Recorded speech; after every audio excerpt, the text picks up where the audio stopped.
Ever wish you had like a whole team of brainy research assistants at your fingertips? Yeah. Well, get this. We're diving into a system Mm, that can like totally make that a reality. absolutely. It's designed to help researchers Yeah. in all sorts of fields make like groundbreaking discoveries. It's really fascinating Okay. because we're not just talking about Yeah. a simple upgrade to your search engine. This is about like a whole new way of interacting with knowledge. Okay. It's called a multi-agent cognitive architecture. Okay. Multi-agent cognitive architecture. That sounds pretty intense. What does it actually mean? So think of it like this. You're working on a project, Hmm. but instead of going it alone, you've got a team of AI specialists working with you. Okay. And each AI agent has its own expertise, like data analysis or visualization, Oh. or even creative brainstorming. So it's like having a team of digital experts Yeah. who can understand like what I need and help me find the answers. Exactly. And the coolest part is these agents can communicate with each other, Oh, wow. share information, and even learn from your interactions. Wait, so they're not just like pulling up search results, they're actually processing information Yeah. and learning as they go? It is. That's, Way beyond anything I've ever seen. it is. And at the heart of this system Okay. are two key innovations: a formal language called KickLang Okay. and a dynamic knowledge graph. Now, you know I love a good language, Right. but formal language sounds a bit intimidating. Yeah. What's so special about KickLang? KickLang is the key to unlocking the power of this system Okay. because it's how you, Right. the human user, communicate with the AI agents. Uh-huh. But here's the twist. It's designed to be human readable Okay. and declarative. So it's not like writing lines of code? Not at all. It's Right. more like using a search engine. Okay. So you tell it what you want to achieve, Mhm. not the technical steps Okay. of how to get there. I see. For instance, You could say, find me all the research on electric vehicle battery technology in the last 5 years. that makes so much sense. Right. So KickLang takes my instructions and turns them into something the AI agents can understand. Precisely. And it gets even cooler. Oh, wow. KickLang is context-aware, Yeah. meaning it can understand what you're talking about Uh-huh. based on the current conversation Okay. and the information you've already accessed. Gotcha. It's like having a research assistant who can actually follow along Right. and remember what you've discussed. The source material also mentions something about dynamic typing. Yes. What does that mean in this context? It's all about flexibility. Okay. Think about all the different types of data out there. Text, numbers, dates, images, even audio files. Wow. KickLang isn't picky. Okay. It can handle all of them seamlessly. Wow. That's what makes it so powerful for research, where you're often dealing with information Right. from all sorts of sources. This KickLang is sounding more impressive by the minute. Yeah. But we keep mentioning this knowledge graph. What exactly is that, and how does it fit into all of this? Think of the knowledge graph as a massive interconnected web of information. Okay. It's like a mind map on a massive scale, Uh-huh. where every piece of data is a node, and each node is connected to others through meaningful relationships. So it's not just a giant database. It's actually organizing information based on how it's connected. Exactly. Wow. And the best part is that it's dynamic. Hmm. As the system learns new things, the knowledge graph grows and evolves, Right. becoming even more powerful over time. That's fascinating. But how does KickLang actually interact with this knowledge graph? That's where the real magic happens. Okay. KickLang allows the AI agents to search through the knowledge graph, Mm-hmm. draw inferences, and even make connections that we humans might miss. So it's like KickLang is the language of the system. Yeah. The knowledge graph is the vast library of information it's working with. You got it. Okay. And to make things even more efficient, Yeah. KickLang comes with a whole toolbox of functions Okay. specifically designed for interacting with the knowledge graph. Wow. Our sources mention 21 different tools. 21. That's quite a toolkit. It is. What are some examples of these tools? Well, there's add concept, which allows you to introduce new ideas or entities into the knowledge graph. Uh-huh. Then there's find-related concepts, which, as the name suggests, Right. helps you discover connections between different pieces of information. Okay. And for the visually inclined, there's traverse graph, which lets you explore the network of relationships visually. Traverse the graph. It sounds like you're on like a digital treasure hunt for knowledge. Exactly. Very cool. And these are just a few examples. Okay. There are tools for querying the graph, analyzing data, Yeah. and even generating reports based on your findings. This is all starting to sound incredibly powerful. But how would someone actually use this system in the real world? That's a great question. Okay. And it leads us to the most exciting part Okay. of this deep dive. Yeah. Real-world applications. Right. Now, you might be wondering, Yeah. how could I actually use this? Yeah. Well, imagine you're a historian Okay. trying to. Okay, you've got me hooked. Walk me through some of these real-world scenarios. Let's start with history, Okay. your favorite. Yeah. Imagine trying to trace the spread of information during the Renaissance. Okay. It was a time of incredible change. Yeah. With new ideas popping up all over the place. Right. Had the printing press, the Reformation, Mm, new trade routes opening up. It was a whirlwind. exactly. Yeah. Now, with this system, Yeah. you could start by populating the knowledge graph with key figures like Gutenberg or Da Vinci, Right. events like the discovery of the New World, Right. and even concepts like humanism or the scientific method. So instead of just reading about these things separately, I could actually see how they're all connected in the knowledge graph. Precisely. Oh, wow. And then with KickLang, Yeah. you could start asking really interesting questions. Okay. Like, how did the printing press influence the spread of scientific ideas? Or what were the key connections between artists and patrons during the Renaissance? I'm already picturing myself getting lost in that knowledge graph for hours. Right. It would be like having a time machine that shows you not just what happened, Yeah.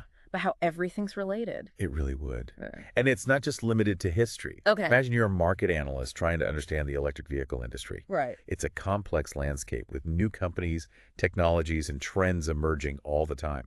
I can only imagine the amount of data Yeah. involved. Right. There are different types of batteries, charging networks, government regulations, consumer preferences. Yeah.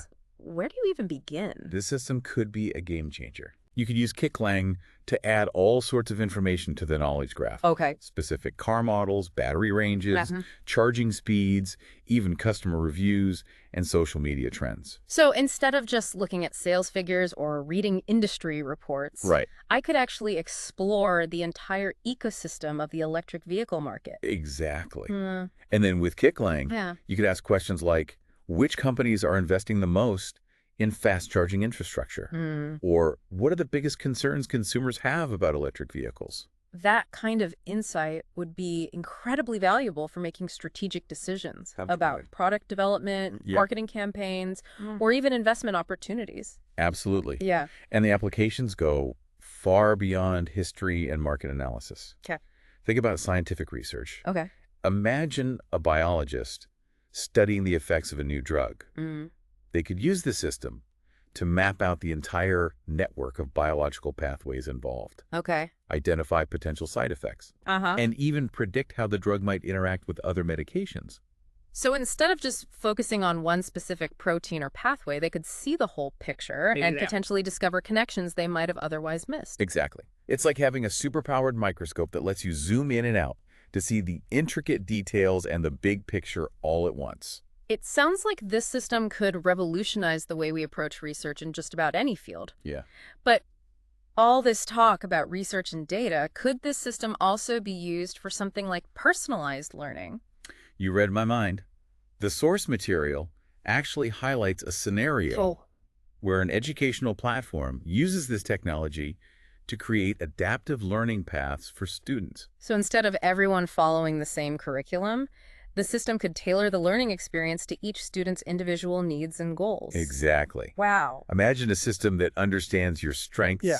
Right. weaknesses, and learning style, Uh-huh. and it could then suggest resources, Okay. adjust the pace of instruction, Yeah. and even predict which concepts you might find challenging. That would be incredible. It would be like having a personal tutor who knows exactly how to help you learn most effectively.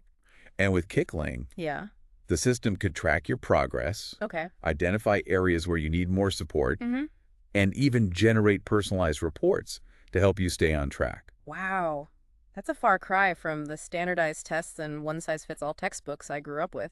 It sounds like this system could make learning more engaging, Yeah. effective, and accessible for everyone. It's a really exciting prospect. Yeah. And what's remarkable is that all of these diverse applications are powered by the same core technology, Right. the dynamic knowledge graph and the formal language of KickLang.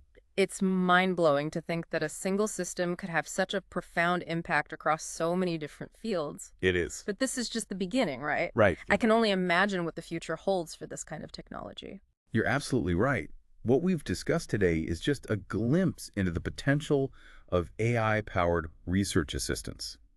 Okay. The real question is, what will we do with this power? Yeah. How will we shape the future of knowledge and discovery? It really feels like we're on the cusp of something huge here. This isn't just about making research easier. It's Right. about like changing the way we think about knowledge itself. It is, and that brings up some really interesting questions. Okay. For example, as this technology becomes more powerful, Yeah. how do we ensure that it's used responsibly?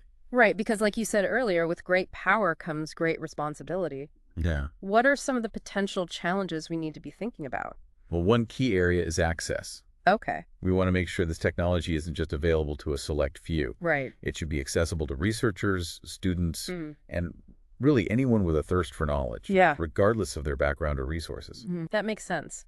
It would be amazing to see this kind of technology empowering citizen scientists and independent researchers all over the world. Right?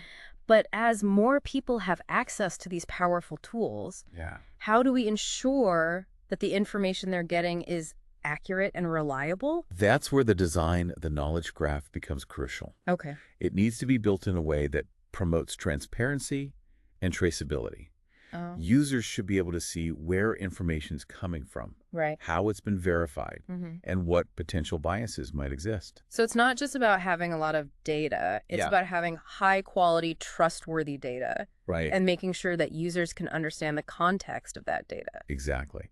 And it's also about empowering users to think critically about the information they're presented with. Okay. Just because a system can generate a report or visualize a network of connections Yeah. doesn't mean those findings are always accurate or complete. Right. We still need human judgment and critical thinking skills to interpret the results, Absolutely. ask the right questions, Yeah. and challenge the assumptions that might be built into these systems. Absolutely. And that's something we need to emphasize Okay. as we develop and deploy this technology. Right. It's a tool to enhance our abilities, not to replace them. I'm also thinking about the potential impact on education. Imagine a world where every student has access to a personalized learning system, Yeah. like the one we discussed earlier. It could revolutionize the way we learn and teach. It could. It could help students discover their passions, Yeah. learn at their own pace, Hmm. and develop the skills they need to thrive in a rapidly changing world. But it's not just about individual learning. Right. This technology could also facilitate incredible collaboration and knowledge sharing on a global scale. Absolutely. Researchers from different disciplines could work together seamlessly, Yeah. breaking down silos and accelerating scientific breakthroughs. Imagine teams of scientists, historians, and artists, Mm. all contributing to a shared knowledge graph, each bringing their unique perspective and expertise. Yeah. It could lead to entirely new ways of understanding the world around us. It's truly inspiring to think about all the possibilities. It is. But I have to ask, Yeah. what about the potential downsides? Could there be unintended consequences of relying so heavily on AI-powered systems? That's a valid concern. Yeah. As with any powerful technology, Yeah. there's always the risk of misuse or unintended consequences. Okay. We need to be vigilant about addressing potential biases, protecting data privacy, and ensuring that these systems are used ethically and for the benefit of humanity. It sounds like we're talking about a future where AI isn't just about algorithms and data. Right. It's about collaboration, responsibility, and a Right. shared commitment to using this technology for good. That's exactly the future we need to strive for. Hmm. A future where AI empowers us to solve complex problems, Yeah. unlock new discoveries, and create a more equitable and sustainable world. As we wrap up this deep dive, I'm left with a sense of both awe and cautious optimism. We're standing on the threshold of an incredible new era of knowledge and discovery, but it's up to us to shape that future responsibly and ensure that these powerful tools are used to benefit all of humanity. And that brings us back to you. Okay. If you had access to this system, what would you explore? What burning questions would you try to answer? That's a great question to ponder, Yeah. and one that we encourage all of our listeners to consider. Absolutely. The future of knowledge is in our hands, It is. and it's up to each of us to explore, discover, and shape that future in a way that benefits us all. Thanks for joining us on this deep dive.